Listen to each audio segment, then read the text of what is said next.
mi nombre es Miguel Ángel Pérez Nieto y trabajo en la facultad, en la universidad desde que empezó realmente. Y es verdad que mi área de especialización es cognición y emoción y estrés, ¿no?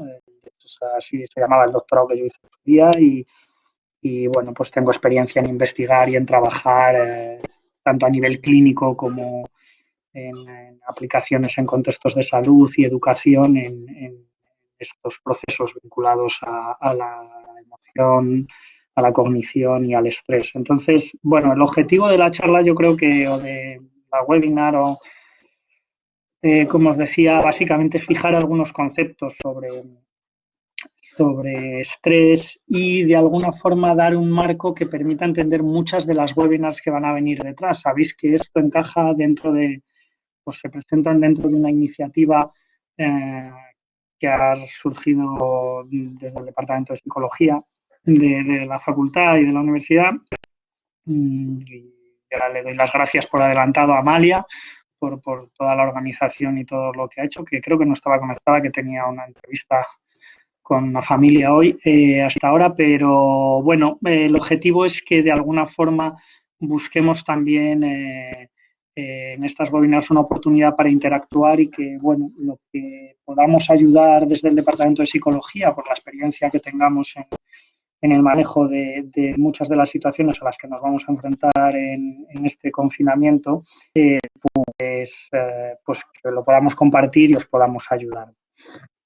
Así que, por lo tanto, también hay una parte más de interacción, como decía, que seguramente pues, podremos desarrollar en la segunda parte, en los últimos 20 minutos, media hora, y si hay que alargarlo, pues se podrá alargar. Pero, como os digo, el objetivo es conocer algunas cuestiones que de alguna manera vamos a experimentar todos y que estamos experimentando. De hecho, lo primero que me gustaría es, pues, bueno, daros ánimo, obviamente, para sobrellevar esta situación y bueno, espero que vosotros y vuestro entorno, algún compañero tenemos que ha estado ahí con unas pruebas, que sí, que si no, pero bueno, que en general espero que hayamos podido esquivar el virus bastante, ¿no? Nosotros y nuestra gente, nuestra familia, nuestros amigos. Pero yo creo que todos conocemos bien lo que supone ahora estar así, aunque hay una variedad enorme de situaciones estresantes que se generan dentro de esta gran situación de estrés que ahora tenemos. Y lo llamamos estrés porque ciertamente esto es un proceso de estrés.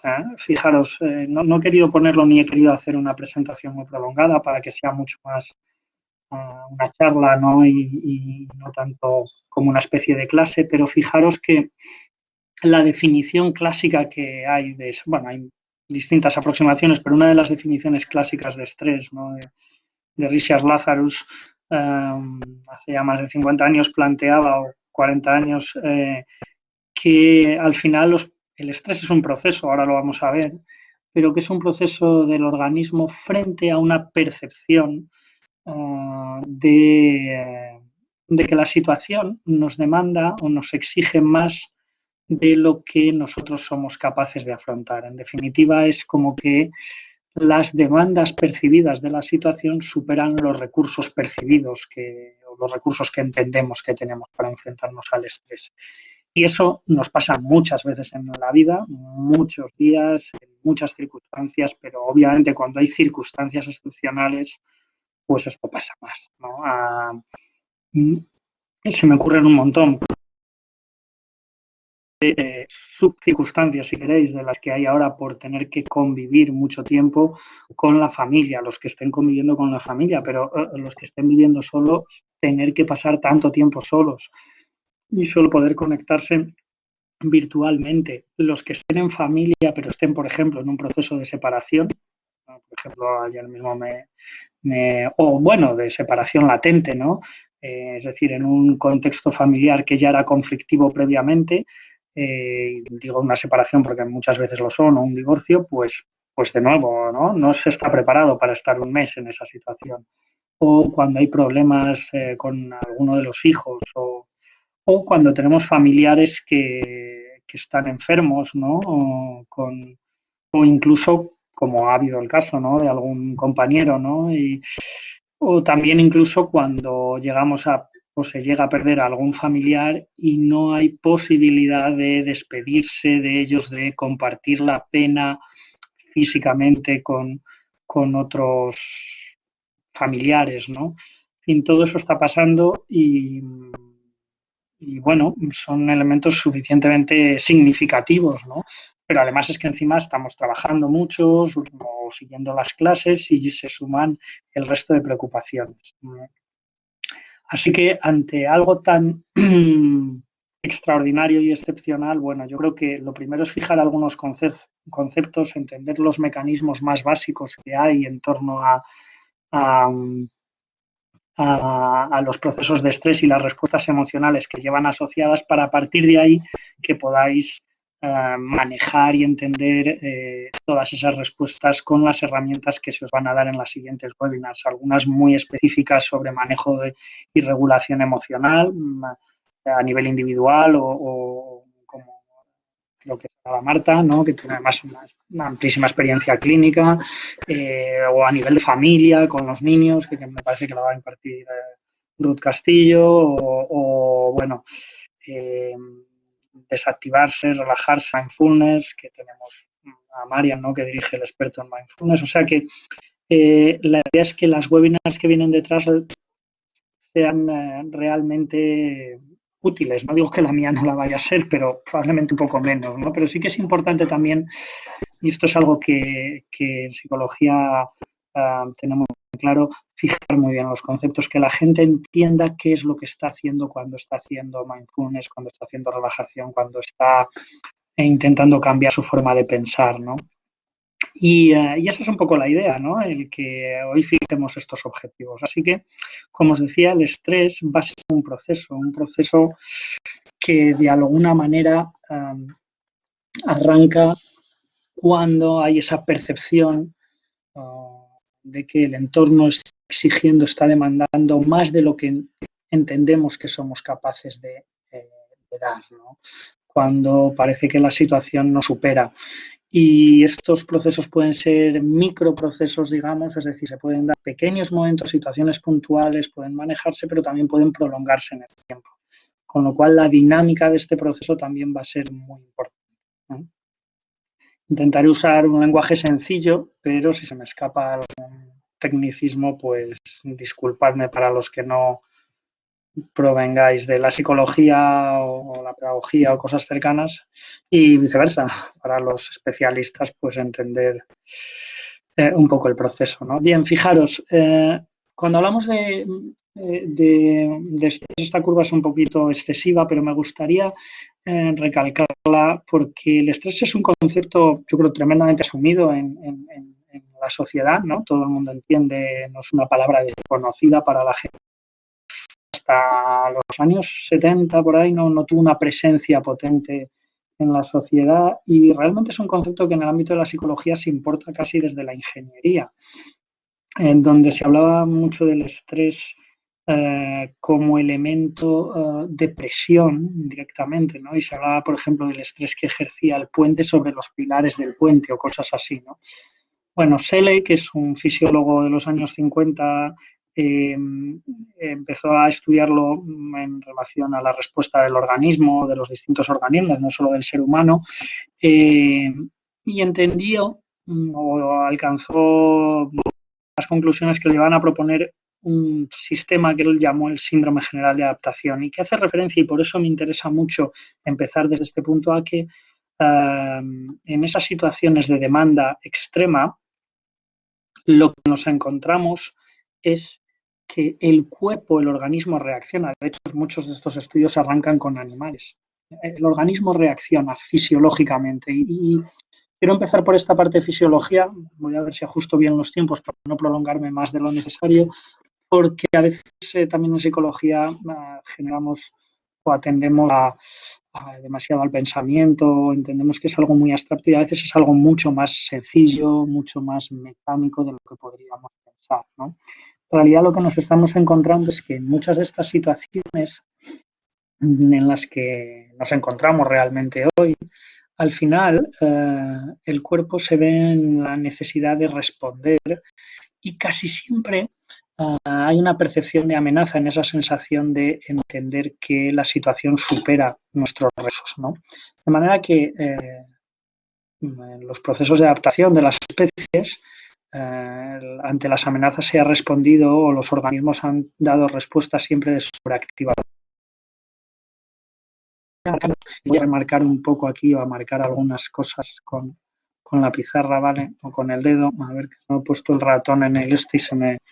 Pero digamos que habría una línea base, que es esta línea que tenemos por aquí, ¿vale? Esta es la línea base de funcionamiento fisiológico que tiene el organismo, cada uno. En realidad la activación fisiológica es mucho más compleja, pues ya saben, no es unidimensional, es decir, cuando unas cosas de nuestro organismo funcionan con mayor frecuencia o intensidad, otras a veces funcionan con menor frecuencia y el mejor ejemplo es el sistema nervioso simpático y el parasimpático, ¿no? Que prácticamente se contrabalancean. Pero si la activación fuese unidimensional, lo que diríamos es que cada uno tiene una línea base, ¿no? Bien, ¿qué es lo que ocurre con esa línea base? Bueno, lo que ocurre es que tenemos una tasa cardíaca normal de 60 y pico, de lo que tenga cada uno, una tasa respiratoria. Cuando aparece la amenaza, lo que se sabe es que hay una subida de nuestra activación fisiológica muy por encima de lo que es nuestro funcionamiento habitual, ¿no? Y eso se mantiene durante un tiempo. Si el estresor sigue presente, es decir, si esa situación que entendemos que supera nuestros recursos sigue presente, esta sobreactivación no es posible mantenerla durante mucho tiempo y lo que nos vamos a encontrar es que después de un tiempo prolongado nuestro cuerpo va a empezar a perder activación, pero todavía se va a mantener por encima de lo que es su línea base y se va a mantener durante mucho tiempo. Y esta fase es una fase más prolongada que se le llamó de resistencia. La fase inicial la había llamado de alarma y yo creo que es muy representativo de lo que ocurre, ¿no? Pero la fase de resistencia se puede prolongar mucho tiempo y creo que la vamos a notar claramente todos, ¿no? En este confinamiento. Y aún así el cuerpo está a veces funcionando por encima de sus posibilidades, o mejor dicho, diríamos de forma desajustada a lo que es su línea base. Aquí estamos hablando mucho de sobreactivación y vamos a pensar en amenazas de sobrecarga de trabajo, cosas así, pero no, en realidad es un poco más complejo y lo que quiere decir es que el funcionamiento está siendo desajustado, normalmente por encima de su nivel, pero en algunos casos también os digo que depende del tipo de sistema fisiológico al que atendiésemos, podríamos encontrar matices en esto que estoy diciendo. Pero yo creo que para entenderlo es mucho más fácil entender que hay una sobreexigencia al organismo que se puede prolongar durante un tiempo, pero que aún así al final tiende a caer e incluso a veces el mismo empieza a funcionar ya hasta por debajo de lo que era su línea base. Quizá con estresores puntuales, como puede ser imaginaros llegar tarde a una... Ahora no llegamos tarde a ningún lado, ¿no? Si acaso del salón a la cocina, pero a la hora de la comida o la cena, o a la inversa, ¿no? Pero la cuestión es que en estas situaciones, si estamos en un atasco, cuando podamos volver a los atascos, que a lo mejor ya no nos resultan estresantes y hasta nos hacen ilusión, pero encontraremos que de alguna forma nos activaríamos mucho porque no llegamos a la reunión que tenemos o lo que sea. Si el atasco continúa, seguramente el nivel de activación se reduciría un poco, pero seguiría estando muy por encima y a veces puede ser que al final baje y uno hasta pierda esa sobreactivación que tenía. Al principio está muy atento, muy alerta. Esta activación a veces se traduce en atender más a unas cosas que a otras. Es decir, no es una activación solo cardiovascular, por ejemplo, o muscular, es también cognitiva, es decir, es en nuestra forma de pensar, en atender, buscamos soluciones muy rápidamente. Si el problema sigue presente, pensad, ¿no? En alguna reunión en la que aparece un problema o rápidamente buscas soluciones, pero cuando se va manteniendo y no las encuentras, pierdes fuerza, ¿no? Y aunque estés muy por encima. Y hay un momento en el que a veces se tira la toalla, ¿no? Y el cuerpo también a veces tira la toalla. De hecho, hay un correlato de cambios neurofisiológicos detrás de esta curva.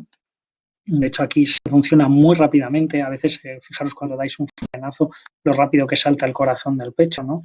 Eso se consigue gracias a neurotransmisores, pero en esta fase ya empieza a haber un uso de hormonas para mantener la sobreactivación del cuerpo, además de neurotransmisores, y eso a veces además genera problemas. Cuando esta sobreactivación está sujeta, digamos, el sistema hormonal empieza a haber luego problemas con otros temas, por ejemplo, con el sistema inmune, y eso a veces genera también problemas de funcionamiento general. Por eso a veces también se habla de que el estrés tiene o impacta en enfermedades autoinmunes o favorece ese tipo de problemas, ¿no?, de salud. Normalmente la fase de alarma deteriora mucho el sistema cardiovascular, muscular, igual que la fase de resistencia, la fase de agotamiento afecta más al sistema inmune, sobre todo porque tiende a haber una coproducción de un tipo de hormona adenocorticotropina y esto con el cortisol, en fin, generan desajuste en la producción de linfocitos, en fin, y empiezan a aparecer problemas. Pero bueno, quiero que veamos que inicialmente el estrés genera unos cambios físicos. Esta sería la primera idea. ¿Cuál sería la siguiente idea? Bueno, es verdad que el estrés genera una serie de cambios físicos, pero siempre lo vinculamos con emociones. De hecho, no sé, yo recuerdo un máster que hice, por ejemplo, era de ansiedad y estrés, ¿no? Siempre la ansiedad, por ejemplo, es una emoción que se vincula claramente al estrés. Bueno, pues voy a explicaros una cosa y luego vuelvo a esta curva, ¿vale? Vamos a avanzar. Y esto, os busca ahora que entendamos cómo aparece una emoción de manera muy sucinta y en términos fundamentalmente cognitivos, es decir, cómo interpretamos esa situación para que al final aparezcan emociones, para que aparezcan respuestas de estrés. Bueno, la idea es que cuando nos enfrentamos a una situación, el esquema es muy sencillo, como veis, obviamente esto no es mío, está basado en modelos, ¿no?, que hay al respecto ya confrontados, ¿no?, y validados, pero lo que nos vamos a encontrar es que de alguna manera la situación, obviamente, primero pasa por un filtro atencional, nosotros seleccionamos algunos elementos de la situación, no tenemos capacidad para procesar todo lo que ocurre en una situación, sí para percibirlo, pero no para procesarlo, y hay muchas teorías y modelos y datos en torno a la selección y cómo se hace y a los sesgos atencionales. Lo cierto es que una vez que hemos seleccionado algo de una situación, nos hemos quedado con determinados elementos, pues pasamos a atribuirles un significado. Y en esto, de alguna manera, lo que ocurre es que empezamos a hacer una serie de chequeos sobre ese estímulo que hemos seleccionado, o esos elementos del estímulo que se han seleccionado, que normalmente se seleccionan de forma automática, aunque es susceptible también de ser voluntario. Ese chequeo para construir el significado de ese estímulo, lo que se hace fundamentalmente es chequear, como os decía, hablación del impacto, os diría del impacto en términos motivacionales, en términos de lo que ese evento, de lo que esa situación significa para nuestra motivación. Pero os avisaría de dos cosas, como no puede haber interacción, si no os preguntaría qué es para vosotros la motivación, ¿no? O como no puede haber interacción ahora, digo, seguramente muchos hablaréis de deseos, de metas, es verdad, eso es una motivación, ¿no? Pero hay también motivaciones muy fisiológicas y esto es importante tenerlo en cuenta porque a veces lo que ocurre es que como el estímulo me sobreactive, recuperar mi línea base, recuperar mi equilibrio fisiológico, mi equilibrio miostático también es una necesidad motivacional importante. En cualquier caso, bien porque el estímulo nos altera físicamente, bien porque o atenta contra nuestro equilibrio físico, bien porque atenta contra nuestros deseos o metas más abstractos, empezamos a construir un significado, ¿no? A mayor impacto motivacional, mayor intensidad emocional vendrá detrás. ¿De acuerdo? Si el impacto fuera positivo, es decir, fuera congruente, habría emociones positivas. Bueno, pues ahora nos vamos a centrar en las negativas o en las desagradables porque lo que suele ocurrir es que ese evento, esa situación, entendemos que atenta o pone en riesgo nuestros deseos, nuestras metas o simplemente nuestro bienestar físico, ¿no? Y entonces pasamos a construir aún así un perfil más específico de ese evento en la medida en la que empezamos a valorar cómo podemos afrontarlo, ¿no? Es una evaluación de los recursos de afrontamiento, de nuestra capacidad para controlarlo o no. De manera que cuando hay capacidad para controlarlo, normalmente la carga emocional se desactiva, el proceso de estrés tenderá a desactivarse, ¿no? Pero en otras ocasiones pues no hay confirmación, no hay duda, hay dudas, es decir, no tenemos tan claro nuestro potencial de afrontamiento y, bueno, los matices de ese potencial de afrontamiento generan las respuestas emocionales. De hecho, en función de algunos matices o de dónde pongamos el acento en este proceso, si en las causas de ese problema, si en la expectativa de cuándo se podrá conseguir manejar o no, pues eso afectará a determinadas emociones, ¿vale? No lo he incluido por no sobrecargar con datos, quería ir rápido, pero bueno, al final os lo digo. Por ejemplo, lo que se sabe es que cuando una emoción, cuando una situación nos genera ese impacto negativo, pero atendemos mucho a la hora de pensar en qué vamos a hacer con esa situación, cómo la podemos manejar, y en esa situación atendemos mucho, pues obviamente qué recursos tenemos. Implícitamente hay un análisis siempre de los recursos de las causas que han generado esa situación y generamos automáticamente unas expectativas sobre si vamos a poder manejar esa situación o no. Bueno, pues por ejemplo se sabe que si tú pones el acento o te quedas más enganchado en las causas, por ejemplo, cuando atribuyes causalidad externa a esa situación y esa situación además y esa causalidad la mantienes muy presente, lo más probable es que la emoción que venga detrás sea la ira, ¿no? La irritabilidad. De hecho, en definitiva, es algo que todos hemos experimentado. Y siempre que nos enfadamos, ¿de quién es la culpa? Del otro.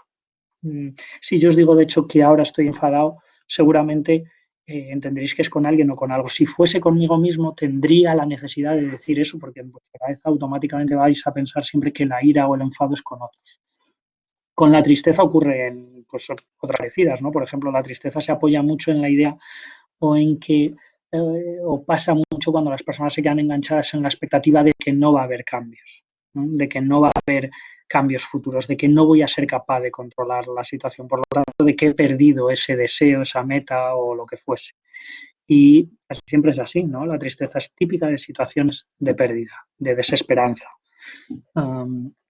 Y bueno, la ansiedad es más complejo, está vinculado, y ahora lo comentaremos, sobre todo a una baja capacidad de afrontar los propios síntomas o las propias sensaciones. De hecho, un ataque de pánico, si alguno sabe lo que es esto o ha oído hablar de ello, es básicamente una respuesta de ansiedad muy intensa que aparece en la medida en que el individuo percibe algunos síntomas de ansiedad, no los entiende, no los justifica, se asusta por tenerlos y al asustarse los aumenta y los genera, ¿no? Y entonces empieza a retroalimentarlos y cada vez cuanto menos los maneja más se asusta, cuanto más se asusta más los intenta, por lo tanto menos los maneja y se genera más ansiedad. Bueno, lo que quiero que veamos es que hay un proceso de pensamiento en torno al estrés que se da en paralelo y que genera respuestas emocionales. Las respuestas emocionales al final son, o las emociones solo son los nombres con los que nosotros describimos un conjunto de cambios que se dan en nuestro funcionamiento físico, en nuestra forma de comportarnos y en nuestra forma de pensar y procesar. ¿Vale? Claro, si yo ahora volviera para atrás a la curva que os he dicho antes y volvió solo a ver esta curva que es de funcionamiento fisiológico de un organismo, lo que os diría es que en el estrés lo que nos encontramos son estos cambios físicos, pero a la vez se están dando una serie de cambios cognitivos. Hay otra dimensión que podríamos sobreescribir en torno a esta, que sería una dimensión más, a ver si con el dedo puedo, más cognitiva, si queréis, ¿no? Y lo que va a pasar es que normalmente en este proceso de activación fisiológico inicial de la fase de alarma coincide que suele haber una valoración o una interpretación de la situación como amenazante. Si juntamos sobreactivación y amenaza, lo que tenemos básicamente es lo que llamamos ansiedad. La ansiedad fundamentalmente se caracteriza por mucha activación fisiológica y de acciones vinculadas a amenazas, preocupaciones, etc. Si seguimos avanzando en el proceso de estrés, por lo tanto, en esta primera fase lo más fácil que tendríamos sería ansiedad. Bueno, es una aquí que no se ve mucho, pero bueno. Si seguimos avanzando en el proceso de estrés, el estresor sigue presente, seguimos teniendo sobreactivación, pero seguramente nuestra idea y valoración empieza a cambiar y empezamos a poner el foco en el daño, en la causalidad de ese estresor, en la causalidad externa, y lo que se suele saber es que aquí lo que aparece más ya es la ira en esta segunda fase, ¿no?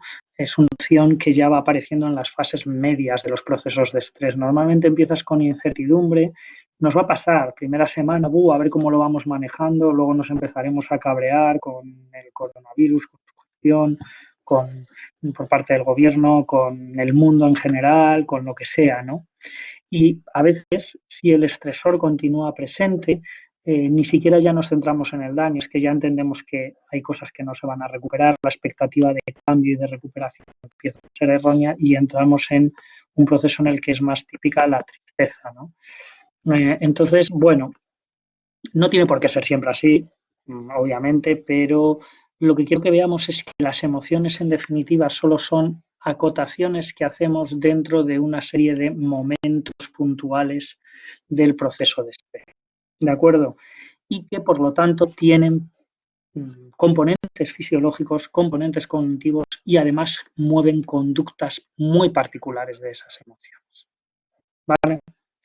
Un poco lo que quiero que entendamos para comprender también cómo se tiene que luego manejar, ¿no? Todo esto. De hecho, fijaros, las formas de entender las emociones, donde se ve que giran en torno a dos dimensiones, de activación, desactivación y placer, displacer o agrado, desagrado. Perdonad que creo que estoy trabajando la conexión. No sé si me oís bien. Bueno,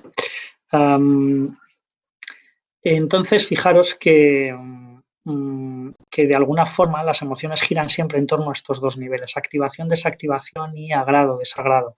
Por eso, como vamos a ver luego en los procesos de regulación emocional, gracias, que me decís que se oye bien.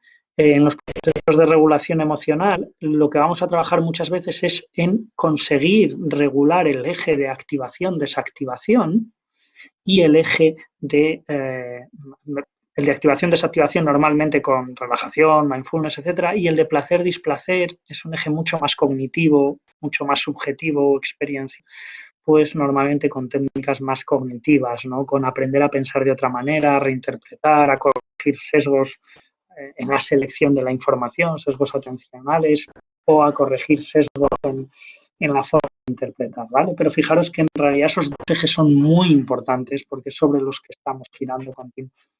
La tristeza se caracteriza por mucho displacer, muy desagradable y en general estamos poco activados, mientras que el miedo o la ansiedad se caracterizan por bastante activación y, bueno, un moderado displacer. Tampoco es tan displacentero como la tristeza o como el asco, ¿no?, que aparece aquí. O tenemos la felicidad, que es muy placentera, poca activación. La alegría es placentera perdón, más activación, pero un poco menos placentera. En fin, bueno, luego está muchas propuestas similares y no todas son exactamente iguales. Pero, si os dais cuenta, nos estamos moviendo, por lo tanto, en estos dos ejes que decíamos, más cognitivo, más fisiológico, activación y procesamiento cognitivo. ¿De acuerdo? Si entendemos esto, yo creo que entendemos muy bien cómo se expresa y por qué vamos a manejar luego el estrés de la forma que se os va a ir indicando, ¿no?, en las siguientes webinars. Pero, como decíamos, podemos entender que hay un nivel claramente que lo llamamos cognitivo, subjetivo, experiencial, que es lo que uno siente, lo que uno piensa, la propia experiencia emocional que tiene, ¿no? Y hay un eje claramente fisiológico, somático, visceral, que tiene que ver con el funcionamiento, pues, del sistema nervioso autónomo, el sistema nervioso somático. Obviamente el sistema nervioso central aparece ahí, pero en el sentido de cómo regula el funcionamiento fisiológico, endocrino, etcétera.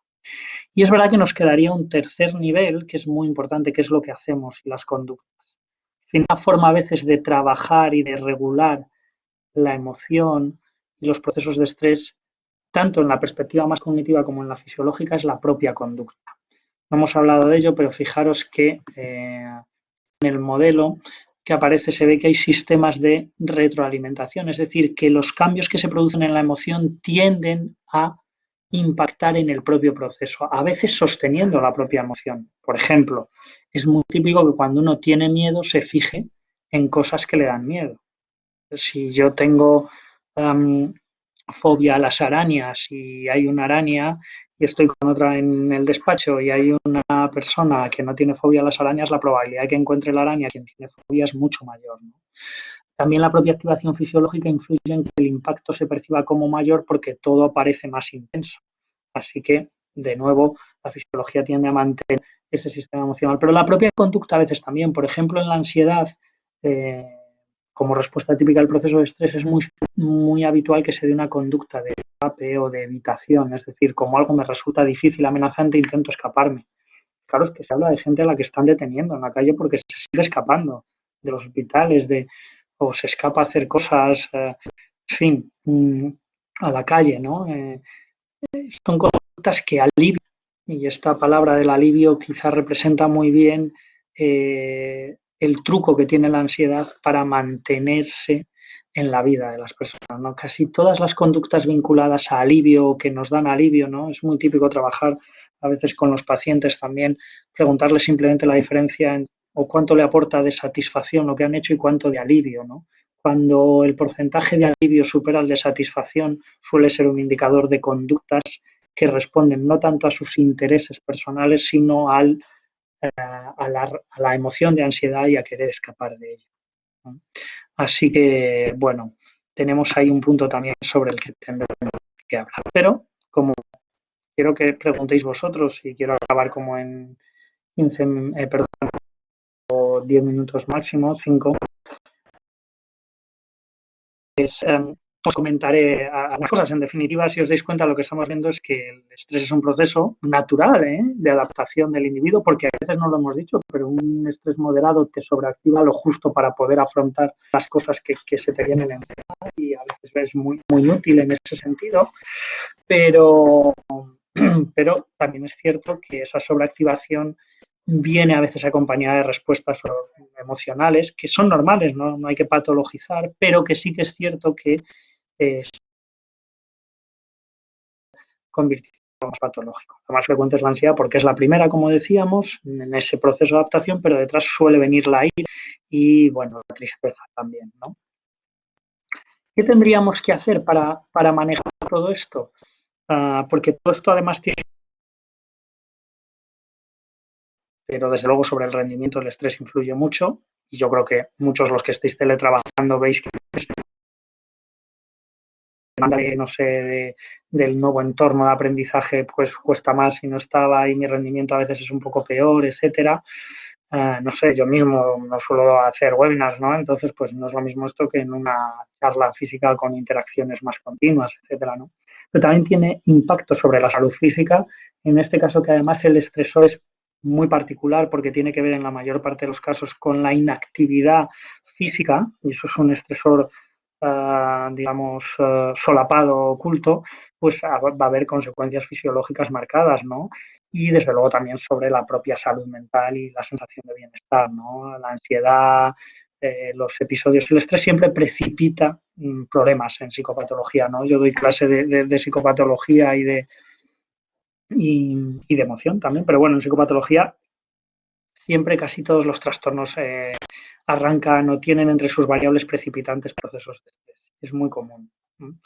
Así que, en fin, podemos encontrarnos muchas de estas cuestiones. Pero, por lo tanto, ¿qué tenemos que hacer? Pues tenemos que trabajar en estos tres niveles, ¿no? Y esto es una de las ideas que a mí me anima mucho que quedase clara, aunque puede ser simple para algunos, pero que quedase clara para poder seguir bien el resto de webinars y de acciones que vayamos haciendo, ¿no? Desde el Departamento de Psicología vayan arrancando, ¿no? Pero habrá que trabajar con técnicas específicas para regular todos estos procesos, con técnicas específicas dirigidas a esa dimensión más cognitivo, subjetivo, experiencial. ¿Qué tipo de técnicas son esas? Todas pasan por el entrenamiento, no hay atajos, no hay caminos mágicos ni cosas por el estilo. Pero bueno, sí se puede aprender a manejar y a modificar, por ejemplo, los procesos atencionales. Ese es de los más complicados. La verdad es que empezamos por el más.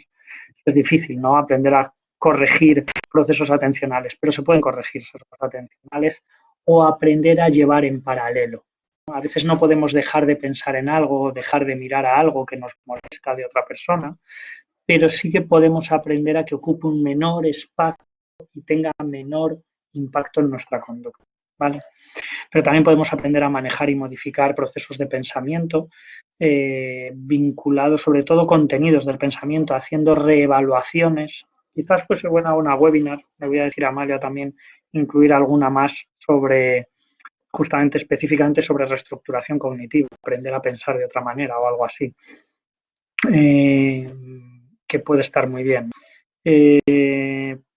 Pues bueno, ese tipo de entrenamientos son los que vais a ver dentro de algunas de las que vienen a continuación, pero a lo mejor algunas también podemos prolongar más. Eh, por otro lado, habrá otras técnicas que tienen que ver con entrenar y aprender a desactivarse fisiológicamente o a regular quizá la activación fisiológica. Hemos puesto desactivarse porque el estrés se suele vincular a sobreactivación, pero bueno, la clave es aprender a regular nuestra activación fisiológica. Y ahí yo creo que bueno, vais a tener mindfulness, vais a tener relajación y a veces la respiración abdominal es algo tremendamente simple y sencillo, ¿no? Respiraciones profundas, lentas, silenciosas, es clave para entender que es abdominal, es que es profunda pero silenciosa, es decir, que su frecuencia es baja, eh, para regular la activación fisiológica. Si regulamos actividad cardiovascular, regulamos implícitamente el muscular, por el volumen que llega a los músculos, etcétera, tensión, se baja tensión y se pueden conseguir cosas. Y finalmente, manejar la parte conductual, ¿no? Y eso tiene que ver, las expresiones faciales que apreciáis, bueno, son más automáticas, ¿no? Pero sí con conducta, sí con expresiones y forma de comunicarse con nuestro entorno. Eso requiere, vais a ver muchas de las herramientas que os van a dar en las siguientes webinars tienen que ver con eso, tienen que ver con aprender a incluir en nuestros repertorios y en nuestras rutinas con los hijos, ayudándoles los que tengan hijos en sus clases, con los que estén solos a hacer cosas, los que estén mal acompañados, pues a sobrellevar la mala compañía diciendo una serie de cosas, haciendo una serie de cosas. Nuestra conducta es clave. Y en ese sentido, me gustaría acabar ya, para dar paso a las preguntas, con un principio básico en conducta que a veces se nos olvida. Es verdad que las conductas se aprenden, todo se aprende. Y se puede aprender por mera asociación y procesos neurofisiológicos que justifican la asociación, que es lo que llamamos condicionamiento clásico en psicología, pero me interesa detenerme más en esto que se llama operante, ¿no? Y es que hay conductas, todas las conductas entendemos que tienen unas consecuencias y lo que se sabe, ya no en humanos, esto está comprobado en un amplísimo rango de especies, ¿no? Ni siquiera mamíferos, o sea, eh, cada conducta se entiende que tiene una consecuencia o se percibe que tiene una consecuencia, ¿no? Normalmente se clasifican en consecuencias positivas o en negativas, es decir, consecuencias que son coherentes con lo que busca el organismo o no. Las positivas las llamamos refuerzos, pero hay dos tipos y esto sí que es importante, ¿no? En ambos casos, ¿no? Ahora vamos a ir a ello, pero simplemente lo que se sabe es que el refuerzo tiende a repetir la conducta. Cuando una conducta es seguida de algo que percibimos que es bueno, tendemos a repetirla. Y cuando va seguida de algo que percibimos que es malo, tendemos a no repetirla.